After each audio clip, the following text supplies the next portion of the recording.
Welcome to Sweet Life Beat Life. We hope this video helps. You start by powering down and detaching the type cover. This prevents shorting and lets you access the magnetic connector.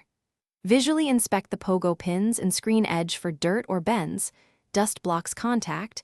Bent pins stop communication. Use a soft brush and isopropyl 90% or higher on a microfiber cloth to gently clean both sides. Once done, allow 30 seconds to evaporate. You want no residue, because moisture or fibers cause intermittent connection problems. Now reconnect the keyboard carefully. Align the magnets, press at the center until it seats firmly. You should feel the magnetic pull and slight click. Boot the surface with the cover attached and test typing, trackpad, and function keys to isolate or reproduce the fault. If keys fail, open Windows Update and install Surface firmware and keyboard driver updates. Drivers restore communication and fix firmware mismatches. Once updates complete, restart. If intermittent, test in multiple angles and note when it reconnects to help diagnose contact issues.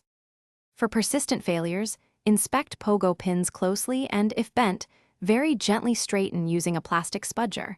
Metal tools can damage contacts. In Device Manager, uninstall the keyboard device and scan for hardware changes to re-establish drivers, or use Surface UEFI to reflash firmware when available. These steps reinitialize the controller. If problems persist, swap in a known good type cover to confirm whether the keyboard or tablet hardware is at fault. Troubleshooting tip: if intermittent,